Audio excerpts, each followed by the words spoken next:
It is the autumn of 1943, and somewhere over occupied France, a Lancaster bomber is going down. The starboard engines are on fire. The airframe shudders and screams as the aircraft loses altitude at a rate that leaves no room for calculation, only instinct. One by one, the crew bail out into the freezing dark, their parachutes blossoming white against a moonlit sky before the Germans below can train a searchlight on them. Within hours, most are in custody. Interrogated, catalogued, assigned a number. The machinery of the Third Reich processes them with the same cold efficiency it applies to everything else. But one man is not where he is supposed to be. He has already disappeared into a farm track, moving east by a route he memorized before he ever climbed into that aircraft.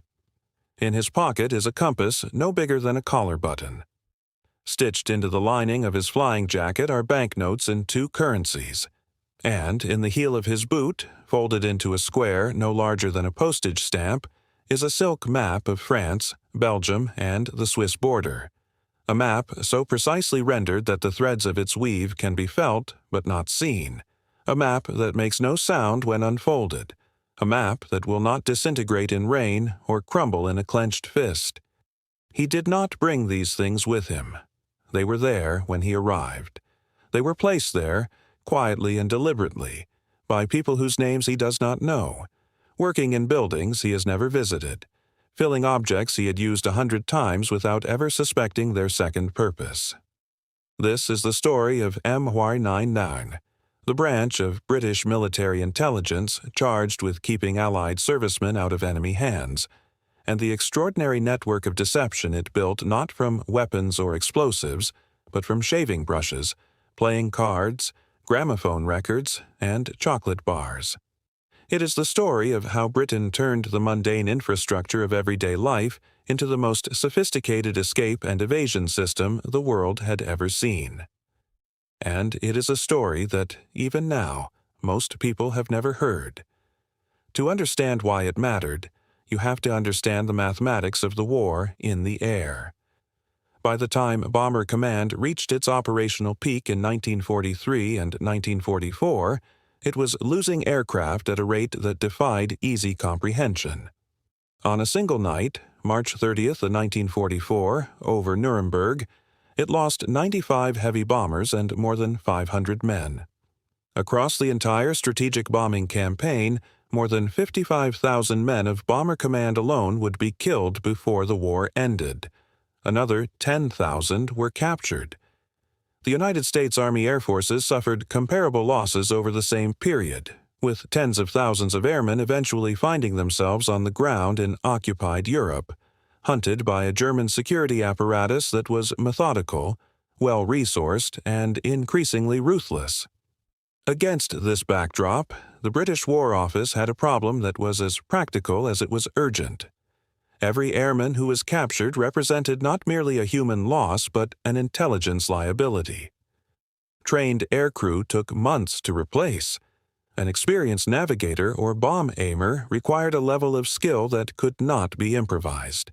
And every man who made it back to Britain, through Spain, through Switzerland, through the underground networks of the French, Belgian, and Dutch resistance, was a man who might fly again, carry intelligence, and eventually help win a war that was nowhere near won.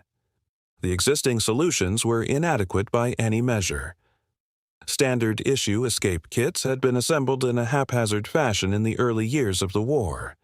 They were too large, too heavy, too conspicuous, and filled with items that were of little practical use once a man was actually on the ground in a hostile country. A compass the size of a pocket watch was useless if a German guard could spot it during a search. A paper map dissolved in the first rain shower. Foreign currency crinkled and wore out within days of being carried in a shoe. The men who needed these things most were the men least able to carry them without detection. Someone had to think differently. Someone had to understand that the problem was not what to give these men, but how to give it to them in a form that no enemy searcher would ever think to look for. That someone was Christopher Clayton Hutton, and he was, by all accounts, one of the most infuriating men in the British armed forces. Hutton, known universally as Clutty, joined MY9 in late 1939. He was a former journalist and public relations man with no formal engineering training, a volcanic temper, a chronic disregard for military protocol, and an absolute genius for practical deception. He had spent his pre-war career thinking about how things appeared, how they were perceived, and how assumptions could be exploited. Now, working from a series of offices in the War Office building on Whitehall, he turned those instincts toward a single question. What does a German soldier not look for when he searches a prisoner? The answer, Hutton realized, was the object itself. Not hidden compartments in the lining of a jacket. Not false heels in a shoe. Those things worked, but they were known. German security personnel were trained to feel for irregularities, to test the weight of objects, to tap hollow spaces. What they were not trained to do, what no search procedure in existence accounted for, was question the integrity of objects that appeared entirely ordinary, entirely functional, and entirely unremarkable. A button, after all, is just a button. A comb is just a comb. A bar of soap is just a bar of soap, unless it isn't. The compass button was among Hutton's earliest and most elegant innovations. Standard uniform buttons were modified so that the front section could be unscrewed, almost always anti-clockwise, which ran counter to instinct, to reveal a magnetized needle balanced on a pivot no wider than a pin. When floated on water or suspended on a thread, this needle would align with magnetic north with sufficient accuracy to allow a man to hold a rough bearing across country. The button looked, felt, and weighed exactly like a standard uniform button, because it was. The modification was internal, invisible, and entirely silent. The buttons were manufactured in two forms. The first was a standard compass button, magnetized and balanced. The second was a so-called dummy button, magnetized to point south rather than north, so that a man who knew which button to use could identify the correct one in the dark by feel alone. Together, they formed a system that required no light, no tools, and no prior training beyond a 30-second briefing that could be delivered on a runway. The silk map came from a different direction entirely. Paper maps were the obvious solution, and they failed for obvious reasons. Paper crinkled. It dissolved in water. It made a rustling sound when handled that was audible in a silent room. It tore along fold lines after repeated use. And it was bulky. A useful map of occupied Europe at a scale sufficient for navigation might run to several square feet when unfolded, and could not be compressed to a size that would survive concealment in a hem or a collar. Silk, Hutton established in consultation with the cartographers at John Bartholomew and Son in Edinburgh, solved every one of these problems simultaneously. Silk did not crinkle. It did not dissolve. It made almost no sound when handled. It could be compressed to the size of a cigarette packet without damage, and returned to its full dimensions without crease or distortion. And it could be printed, using a specially adapted process that transferred ink to the weave without stiffening the fabric, at a resolution sufficient to render roads, railways, rivers, and contour lines in genuinely useful detail. The production process was painstaking. Each map was printed in multiple colors on pure silk fabric, then cut to specific regional shapes and inspected under magnification before being released. A map covering the whole of France, Belgium, and the Netherlands could be folded into a package small enough to fit inside the barrel of a fountain pen. If the pen were uncapped and the cartridge unscrewed, the map could be extracted and laid flat on a table in under 10 seconds. If the pen were searched and found to contain only a cartridge of ink, it was returned without further examination. The playing cards came later, and they represented a different kind of genius entirely. In 1942, Hutton established a working relationship with the American company Waddington's, manufacturers of board games and playing cards, and the firm that had recently licensed the rights to produce Monopoly for the British market. The arrangement that emerged from this collaboration was one of the war's most audacious acts of industrial deception.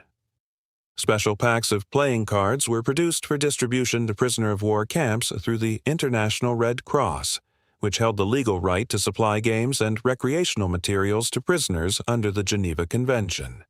The German authorities permitted the cards to pass through because they were, to all appearances, playing cards.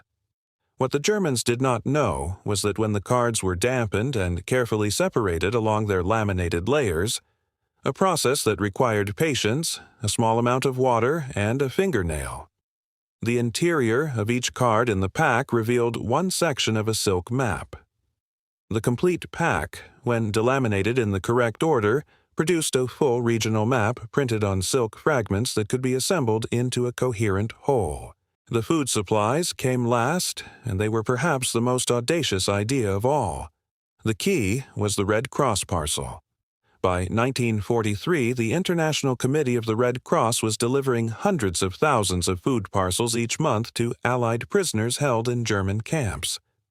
A standard British Red Cross parcel contained items that had become almost liturgically familiar to their recipients: a tin of corned beef, a tin of sardines, biscuits, a bar of Cadbury's chocolate, a tin of condensed milk, a packet of tea, and several other staple items.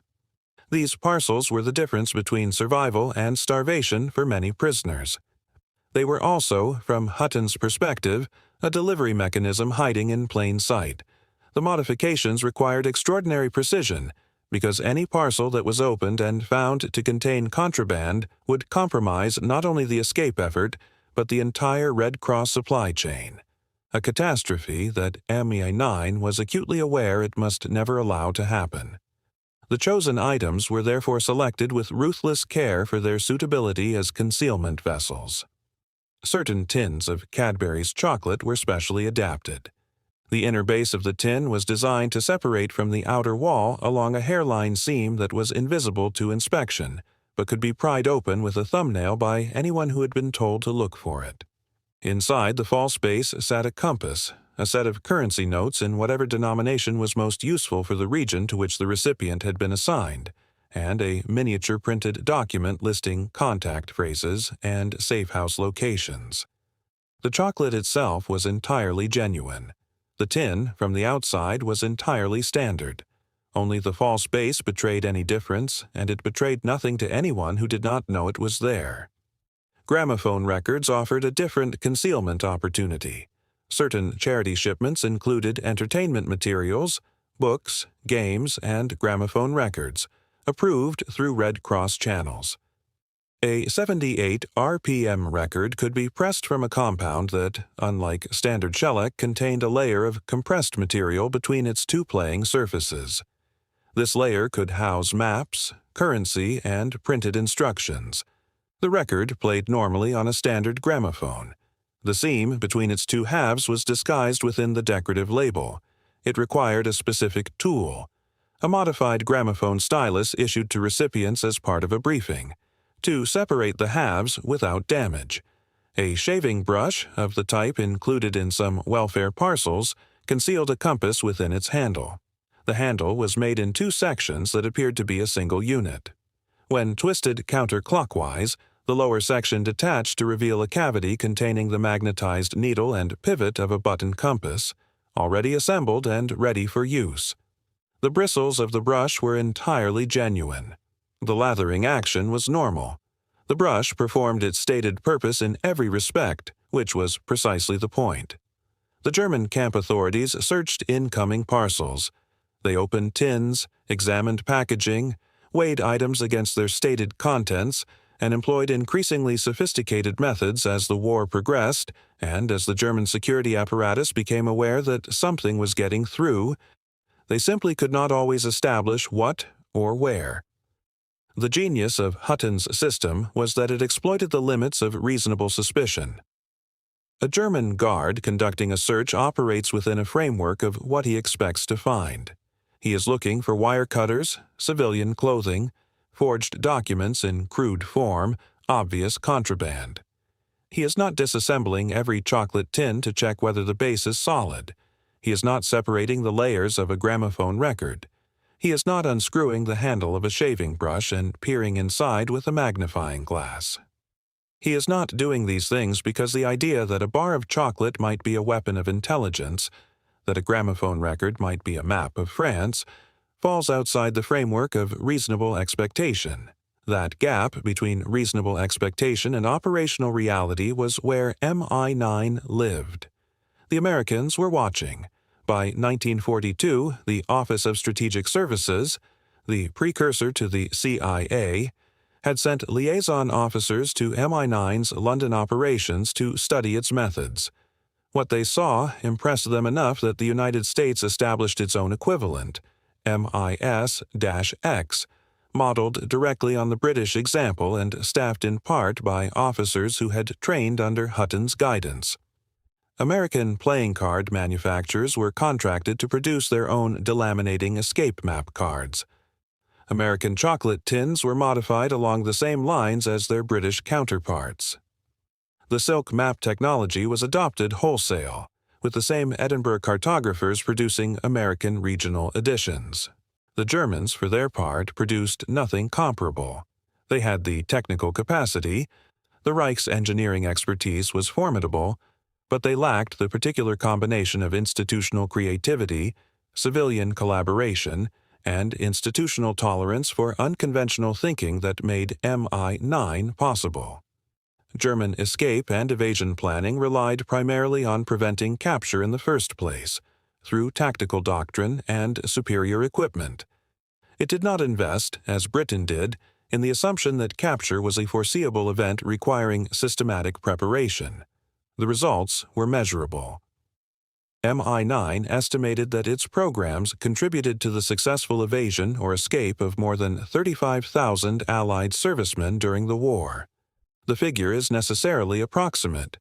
Records were incomplete, circumstances were varied, and many men who made it back never disclosed the full details of how they had done so. But the order of magnitude is consistent with accounts gathered from resistance networks in France, Belgium, and the Netherlands, where Allied evaders were a recurring and significant presence. The psychological impact on German security operations was arguably as significant as the material one. The awareness that contraband was somehow reaching prisoners, despite search procedures that appeared watertight, generated a corrosive uncertainty within the camp system. Guards who did not know what they were looking for were guards who could not focus their attention effectively. The very invisibility of MI9's methods was itself a weapon. Today, the evidence of this campaign survives in museums and private collections across Britain and the United States. The Imperial War Museum in London holds examples of escape buttons, silk maps, and specially produced playing cards. The International Spy Museum in Washington displays American MIS-X equivalents alongside their British originals. A handful of the original Cadbury's tins with false bases have survived, though none, so far as records indicate, with their original contents intact. Somewhere over France in the autumn of 1943, a man is walking east in the dark, following a compass bearing set on a button the size of his thumbnail, guided by a map folded into a square no larger than his palm. He moves through a landscape that wants him dead, relying on objects so ordinary that no one would think to question them. He does not know the name Christopher Clayton Hutton.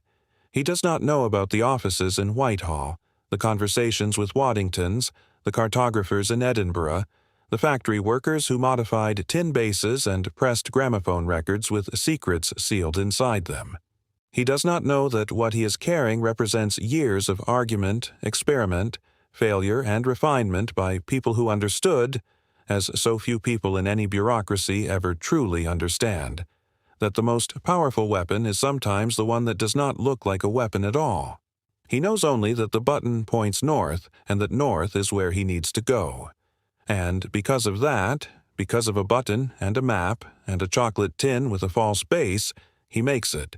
Britain did not win the war with silk and shaving brushes.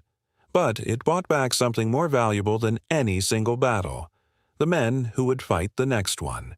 It turned the infrastructure of daily life into a second front, waged not with firepower but with the conviction that the most effective deception is the one your enemy never thinks to question. It hid its weapons where no one would look: inside a chocolate bar, inside a playing card, inside a button on a dead man's jacket, inside everyday things.